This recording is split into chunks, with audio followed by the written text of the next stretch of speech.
el barco más famoso del virreinato de la Nueva España, el Galeón de Manila o la Nao de China. Sé bienvenido a tu canal Megóforo. Iniciamos.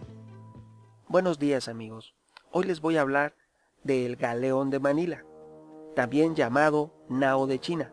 Era el nombre con el que se conocían a las naves españolas durante la época colonial que duró 300 años, cuando existió el Imperio Español, y estas naves cruzaban el Océano Pacífico 2 veces por año entre Manila, Filipinas, y los puertos de Nueva España, sobre todo de México, en América, principalmente Acapulco, Nayarit, Bahía de Banderas y San Blas, también en Nayarit.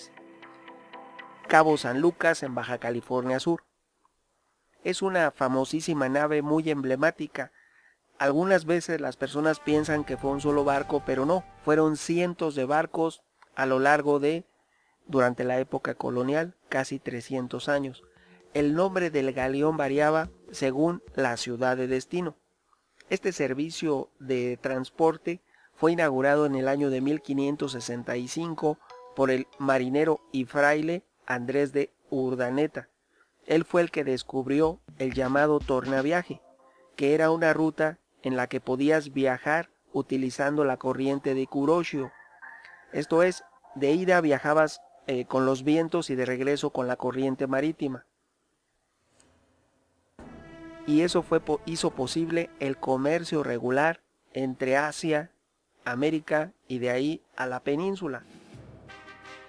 Aquí te diré que hasta 1593 zarpaban desde Manila unos 3 barcos aproximadamente cada año. Algunas veces en algunos años viajaban más barcos. Una gran cantidad de mercancías de Asia llegaban a Sevilla, en España, en la actual península, pero recordemos la forma de gobernar el Imperio Español. Aquí les voy a hacer un paréntesis donde veamos por qué cayó en el atraso, por qué le faltaba tecnología a todo lo que era el Imperio Español fuera de la península.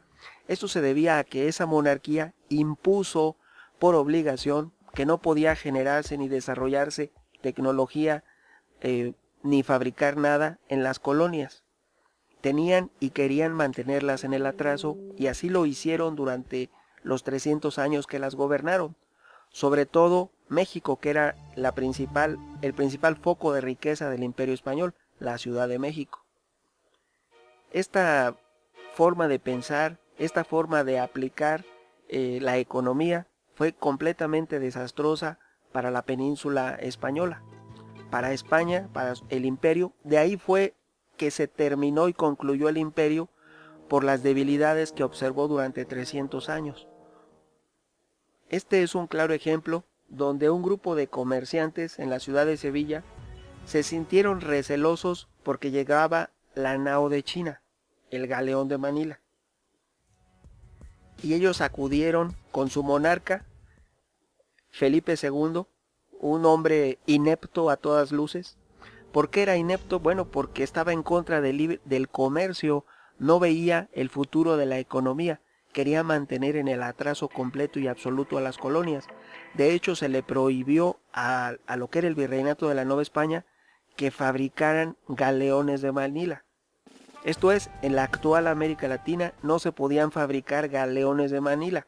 Ese es un ejemplo, que no podían hacer barcos, no podían hacer armas, no podían hacer cañones, no podían tener tecnología, no podían desarrollar nada. Tenían únicamente que poder explotar materias primas, sobre todo oro y plata, y enviarlo y comprar lo que desearan en España. Esa forma de pensar fue lo que destruyó y dio al traste con el Imperio Español. Regresando a el Galeón de Manila, este prodigioso barco mercante, que fueron más de muchísimos barcos, cientos. Te diré que Felipe II les hizo caso a los comerciantes de Sevilla y prohibió que zarparan varias veces el Galeón de Manila. Esto es, el Galeón de Manila, que era administrado por una congregación religiosa, decidió que no podía seguir las órdenes del libre mercado. de la economía. Si había demanda de mercancías, no podía zarpar otro barco. No podía enviar varios barcos al año. El rey impuso que solamente podía salir un barco de Manila a Acapulco y otro de Acapulco a Manila. Solamente 2 barcos al año. Prácticamente estaba cancelando el comercio y estaba destruyendo la economía de esa región del virreinato de la Nueva España, manteniendo el atraso y trastocando la economía del Imperio Español. Debido a estas restricciones en cuanto al número de viajes entre Filipinas y Nueva España, los comerciantes asiáticos decidieron fabricar barcos más grandes para poder transportar mayor cantidad de mercancías en un solo viaje. Veamos ahora, en la actualidad, es un paréntesis, que tenemos gigantescos barcos que llevan contenedores. Son los más grandes que existen, esos barcos inmensos de transporte. Bueno, el equivalente en aquella época, en esos años, fue el galeón de Manila. Era tan grande, tan masivo, debido a las restricciones que impuso el inepto rey que prohibió prácticamente el comercio, Felipe II. De esa manera hicieron y fabricaron los barcos más grandes de la historia conocida hasta ese momento para poder transportar mayor cantidad de mercancías en un solo viaje. Estos barcos fueron los más grandes conocidos en el mundo hasta ese momento. Tenían una eslora entre 43 y 49 metros de media y una capacidad para cargar entre 1.700 a 2.000 toneladas. Aquí lo sorprendente de las dimensiones de este barco es que eran barcos a vela. No había tecnología de vapor, no había motores de combustión interna. Eran veleros, barcos veleros enormes, masivos y gigantescos. Como te he comentado, tenían una eslora hasta 49 metros de media. Esto es que había unos que eran todavía mayores y otros un poco menores. La media entre los cientos de galeones que se construyeron eran 49 metros. Y cargaban hasta 2.000 toneladas, que era algo insólito y lo seguiría siendo hasta el día de hoy, para que un velero sin propulsión de combustión interna, sin propulsión eléctrica, sin otro tipo de movilización, de mecanización, pudiese transportar tal cantidad de mercancías, es insólito.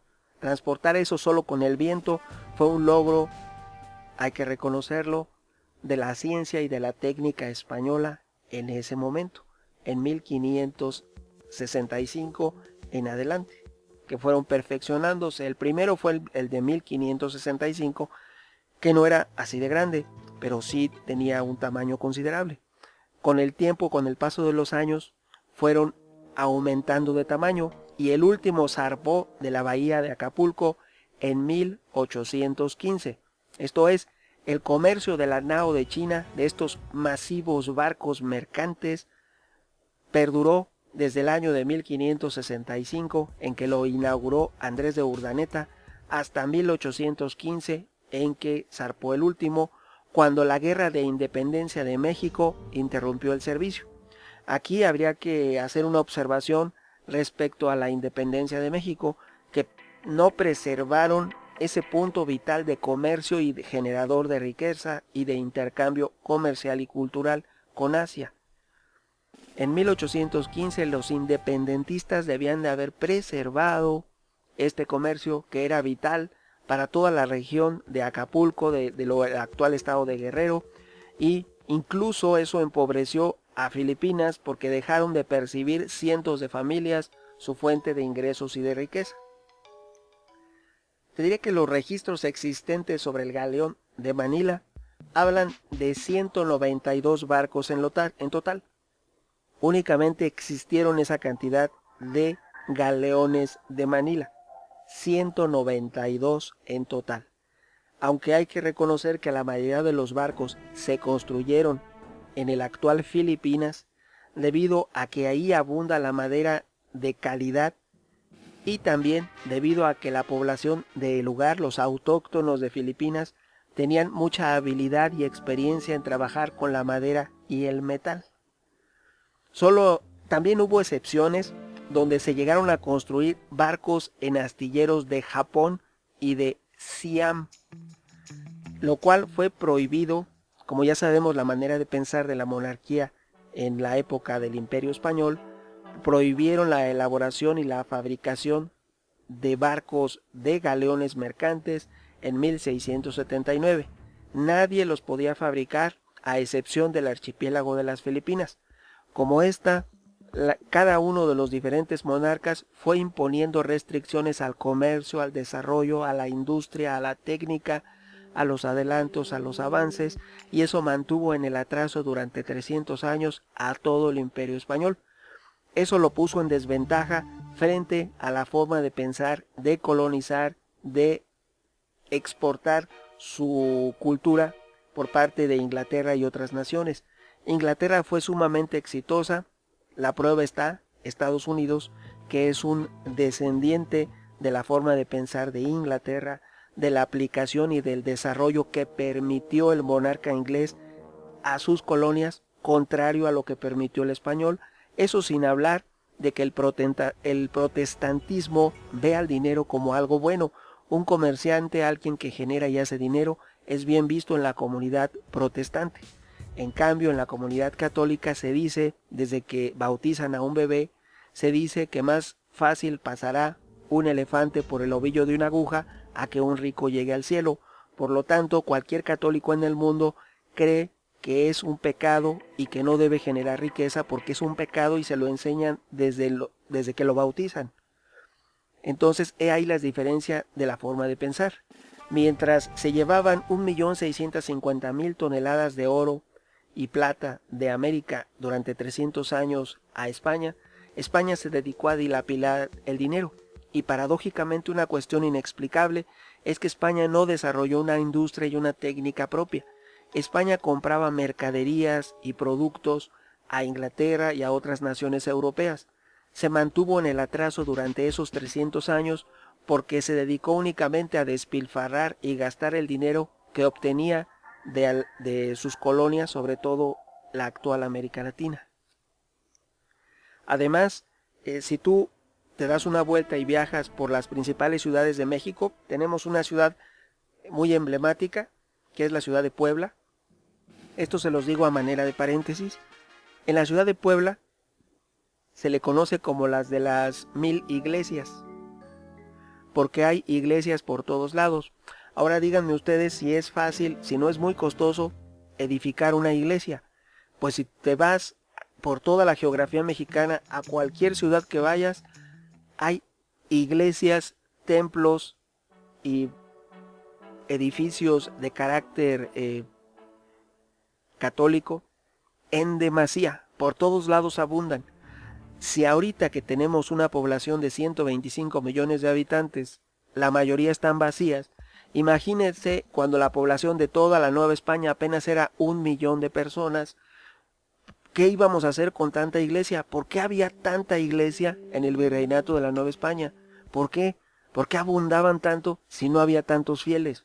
Aunque todos fueran a misa los domingos, no se podían haber llenado esos templos. La prueba está en la ciudad de Puebla y también incluso en Guanajuato. Hay lugares que están plagados y plagados, brotan por aquí y por allá iglesias y templos, que cuando los hicieron no estuvieron llenos, mucho menos ahora. Ahora bien, regresando al tema que nos atañe, los registros existentes sobre el galeón de Manila, recordemos que hablan de que se construyeron durante ese lapso de tiempo, 300 años, 192 barcos, y a pesar de la restricción del inepto monarca Felipe II, que solamente dijo que podían zarpar 2 barcos al año, uno de Acapulco a Manila y otro de Manila a Acapulco, aún así, eso desarrolló forzadamente una prodigiosa técnica de barcos de vela. Los más grandes jamás construidos en la historia de la humanidad fueron los galeones de Manila, los únicos veleros masivos y gigantescos que se han elaborado hasta la fecha. Ahora te diré que a pesar de las leyendas existentes, aquí voy a hacer un paréntesis, porque se habla mucho de que eran un botín de los piratas ingleses. No se interceptaron tantos galeones españoles como se piensa. De los 192 que existieron, solamente 4 fueron capturados por piratas ingleses. Ninguno fue capturado por piratas holandeses. Te les diré que el primer barco interceptado por los piratas fue el Santa Ana en 1587. Esto sucedió cerca de las costas de California y ocurrió por 2 naves del pirata inglés Cavendish. El 22 de diciembre de 1709, el galeón también de Nuestra Señora de la Encarnación, pilotado por el capitán franco-español Jan Presby, fue hundido a manos del capitán inglés Good Rogers y su barco el Duke. Estamos hablando que solo de los 192 que existieron se capturaron 4.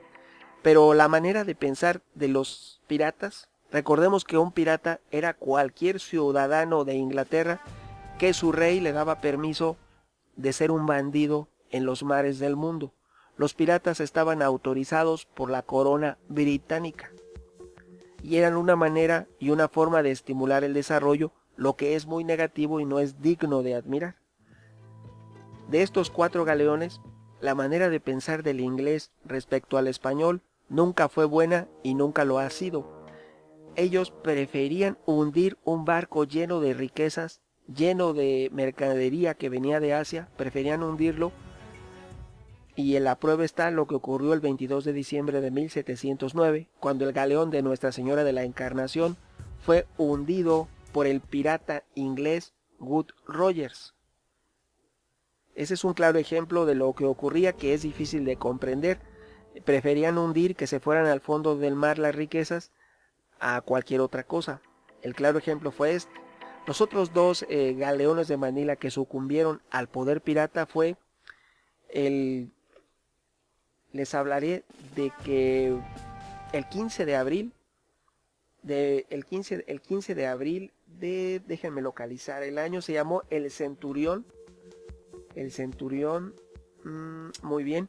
En 1743, la principal captura, la más famosa de todas, cuando se capturó el galeón de Manila más grande, más masivo y que traía mayor riqueza, que traía 1.513.843 pesos de plata y 35.862 onzas en barras de plata. Esto es, llevaba pesos de plata y barras de plata, además de mercaderías, porcelanas, seda, riquezas, especias. Esta principal captura ocurrió en 1743, cuando el almirante Anson capitaneó una expedición con el objetivo de atacar la ciudad de Manila. Compuesta, su equipo de invasión eran 6 naves, las cuales sumadas tenían 236 cañones y en total una tripulación, los 6 barcos, de 1.500 hombres. Así, el 16 de junio de 1743, el barco El Centurión interceptó al galeón español Covadonga, que había partido desde Acapulco el 15 de abril. Los ingleses lograron ese botín que les comenté, 1.513.843 pesos de plata y 35.862 onzas en barras de plata. El galeón apresado fue llevado a Macao y vendido como no es como chatarra, porque si hubiera sido metálico sería como chatarra. Fue obsequiado a un comerciante bajo la módica insignificante suma de 6,000 pesos. Esto, les comento, fue en 1743. Este barco tenía tanta riqueza como la que genera un país en todo un año. Era un barco increíblemente rico y masivo. Fue uno de los más grandes que se construyeron y uno de las peores y mayores pérdidas que observó el Imperio Español en su momento. El año de 1743 fue cuando se tuvo la mayor pérdida, cuando se perdió el galeón de Manila llamado Covadonga. Y el último y cuarto galeón que cayó en manos de los piratas ingleses, esto fue el Santísima Trinidad, que tenía un alias, era tan famoso y tan grande que tenía un alias, le decían el Poderoso. La captura de este cuarto y último galeón ocurrió en 1762. Él realizaba este galeón, la nao de China, realizaba el trayecto desde Manila hacia Acapulco y tuvo que volver a Filipinas debido a la rotura de parte del barco debido a un tifón. Aquí la captura de este barco, llamado el Poderoso, fue culpa del monarca español, porque si bien el barco llegó dañado a Acapulco y pudo descargar su valiosa carga, no pudo ser reparado en el puerto de Acapulco porque tenían prohibido fabricar barcos ahí, lo cual fue una orden de la corona española, quien es el responsable directo de la pérdida de este barco, de esta nao de China llamado el Poderoso. Como no lo pudieron reparar, al regreso fue atacado por un navío, porque igual el barco iba muy lento, porque iba dañado, no pudo resistir el ataque y se rindió. Se rindió ante los piratas ingleses y fue conducido a la ciudad inglesa de Portsmouth, donde su venta procuró una verdadera fortuna para los piratas ingleses, y uno de ellos después fue nombrado gobernador de Portsmouth. Eso es para que veamos el ejemplo de cómo recompensaba la corona inglesa a sus piratas. Después los volvía decentes, les otorgaba el grado de sir y les daba gobernaturas en las diferentes regiones del mundo, sobre todo en Australia, que inicialmente fue una colonia penal y hoy es un país totalmente exitoso y desciende de esos bandidos ingleses de aquellos tiempos. Todos los habitantes descienden de esos, genéticamente están emparentados con los cientos y cientos y miles de bandidos que envió durante cientos de años Inglaterra a su colonia penal en Australia. Regresando a esto, además de estos 4 barcos capturados, porque esos fueron los capturados, algunas versiones hablan de que 26 fueron hundidos. Vamos a sacar un balance. Si se construyeron en total 192 galeones de Manila, 192, y durante los 300 años que estuvieron en servicio, fueron capturados 4 y fueron hundidos 26, estamos hablando de 30 barcos que perdió la corona española. 192 menos 30 es un porcentaje altísimo. Esa simple pérdida a manos de la piratería inglesa podría hasta considerarse incosteable, podría haber hecho quebrar a cualquier empresa comercial y mercantil. No fue posible perder tal número de naves.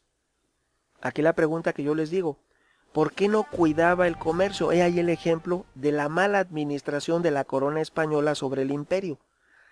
No, ¿cómo pudo permitir la pérdida de 30 barcos si solamente tenía 192? Estamos hablando de que perdió cerca del 20% de su flota mercante, el 20%. Es una pérdida enorme, gigantesca, incosteable. Ahora, ¿por qué no los cuidaba? ¿Por qué no enviaba barcos de guerra custodiando al galeón de Manila? Es absurdo que solamente fuera un solo barco. Si tenía autorizado hacer 2 viajes al año, no podía bien ser escoltado durante esos únicos 2 viajes al año por una flota de guerra, por navíos de guerra españoles. Ahí es inexplicable. Simplemente podemos deducir que es una mala administración política y un absurdo de la irracionalidad en la administración del Imperio Español. Eso nos habla del por qué actualmente está en ruinas la economía española, porque es una tradición administrar mal la economía. Durante esos 300 años que obtuvieron millones de recursos en oro, plata, materias primas, recursos, que estuvieron chupando toda América Latina, chupando y nutriéndose de ella, no hicieron nada de beneficio. Es como un hijo que tienes que es un bueno para nada y que a pesar de que le dan y le dan y le dan, no hace de su vida ni oficio ni beneficio. Eso ocurrió con el Imperio Español. Se le dio, obtuvo, chupó todos los recursos de América Latina y de otros lugares y no le sirvió para nada. Hasta se daba el lujo de perder 30 de los 192 galeones de Manila. Y no le preocupaba. ¿Por qué? Porque sacaba más recursos del virreinato del Perú y del virreinato de la Nueva España. Seguía llevándose el oro y la plata de América. Esas pérdidas no eran valoradas y no fueron valoradas. Esto es considerado, les comento a manera de reflexión, que el galeón de Manila es considerado por los expertos el barco con más mortandad de la historia. Aquí es otra cuestión a considerar, por eso les recalco, mala administración y política de la corona española. No tenía una consideración ni por los ciudadanos españoles, y mucho menos por los naturales de América. El ejemplo es este galeón de Manila. Otro de los aspectos a considerar es que fue el barco con más fallecimientos en la historia, donde la media, 6 de cada 10 tripulantes no regresaban. Se perdían 6 de cada 10 tripulantes. Podemos decir que eran por condiciones higiénicas, debido a la calma chicha. La calma chicha es la falta de viento que provocaba que los barcos no avanzaran, o los temporales que azotaban todos los años esa zona particular del mundo. A todo esto hay que unir el hambre y la falta de fruta fresca. No llevaban limones, no llevaban cítricos, y eso provocaba escorbuto a un gran número de marineros, y a eso se debe principalmente que no regresaban 6 de cada 10 marineros o personas que se embarcaban en el galeón de Manila, lo cual tampoco era valorado ni considerado por la corona española, porque ese fenómeno se replicaba en todas las naves y veleros que tenía por todo el imperio. Aquí quiero aclarar que no estoy criticando por criticar, estoy ofreciendo hechos y datos concretos. Si tú tienes una marina de 192 y pierdes 30, es absolutamente incosteable ese comercio, y además, ¿por qué no lo cuidaste? ¿Por qué no enviaste escoltas que protegieran ese galeón de Manila? Este y otros ejemplos pueden constatar. Si tú recorres la geografía de América Latina, te vas a encontrar que por todos lados y en toda ciudad no habrá en la época colonial hospitales, escuelas ni nada, pero sí había templos y templos y templos religiosos. En el momento en el que se promulgaron en México las leyes de reforma, 7 de cada 10 propiedades estaban en manos de la Iglesia Católica. Aquí no estoy tratando de argumentar si estuvo bien o mal. Simplemente pues no es justo que le quites a alguien toda su riqueza de esa manera, pero sin embargo así era, y es un hecho de que por todo el imperio español la Iglesia fue acumulando una riqueza injustificada porque no lo trabajaron, no se lo ganaron. Regularmente existe una costumbre aún hoy en día donde las personas dicen, cuando no tienen herederos, que le dejan sus bienes a la iglesia. Es una tradición y una costumbre que se ha observado por cerca de 500 años en América Latina. Y eso hace únicamente que la iglesia, que está acusada de cuestiones indebidas contra niños y niñas por miles en todos lados, miles de bebés en Irlanda, miles de bebés en España, miles de casos en América Latina, donde nada más son cambiados de un lugar a otro los padres y los párrocos y los miembros de organizaciones religiosas. Todas esas cuestiones que suceden, todo eso lo único que ha ocasionado es que no es nuevo, no es de hoy en día, ha ocurrido durante 500 años, y la prueba de ello, solamente con salir y observar, puedes observar el número gigante e injustificado de iglesias que existen por todos lados. Todo eso costó esfuerzo, costó dinero, ¿y de dónde salió? Ahorita tenemos un número de habitantes enorme, tenemos más de 7,000 millones de habitantes en el mundo, y aún así hoy no se justifica la existencia de tantos templos. Imagínense cuando casi todo el mundo tenía únicamente 100 millones de habitantes, que fue en la época colonial. El virreinato de la Nueva España a duras penas llegaba al 1,000,000 de habitantes. ¿Quién construyó tantas iglesias? Habría que compadecer a nuestros antepasados indígenas que sucumbieron por andar construyendo templos bajo las órdenes de esos clérigos irascibles, porque nada justifica desde ningún punto de vista el haber levantado tanto templo sin ton ni son, que no tienen un uso y un sentido propio. No estoy acusando ni en contra de ninguna religión, simplemente me voy a los hechos, donde claramente, vamos a poner un ejemplo, si tú tuvieras una familia pequeña, esposo, esposa y 2 hijos, 4 miembros de familia, ¿para qué ocuparías 100 casas? ¿A poco vas a vivir en 100 casas? Es lo mismo que hacían las congregaciones religiosas. Tenían 100 templos o sea, una infinidad de templos y un reducido número de miembros de su organización. Y tampoco había fieles. Entonces, ¿para qué tanto y tanto y tanto templo? Regresando a esto, el barco más prodigioso y que estimuló el comercio, la imaginación y el ideario fue la nao de China. Sin lugar a dudas, es algo que estimuló el comercio y fue el precursor de los viajes internacionales como los grandes barcos de contenedores que existen hoy en día.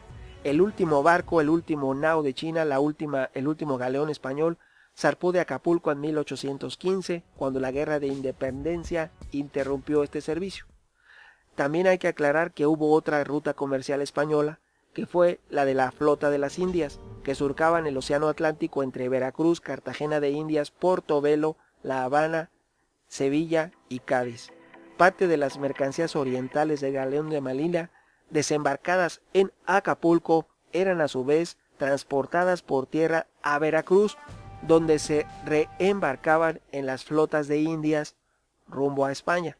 Por ello, los barcos que zarpaban de Veracruz iban cargados de mercancías de Oriente procedentes de los centros comerciales de las Filipinas, más los metales preciosos y recursos naturales de México, Centroamérica y el Caribe. Casi 50 años después de la muerte de Cristóbal Colón, los galeones de Manila finalmente cumplieron su sueño de navegar rumbo al oeste para llegar a Asia, a fin de beneficiarse del rico comercio con el Océano Índico. Sin lugar a dudas, la flota de Indias y el galeón de Manila, la nao de China, fue algo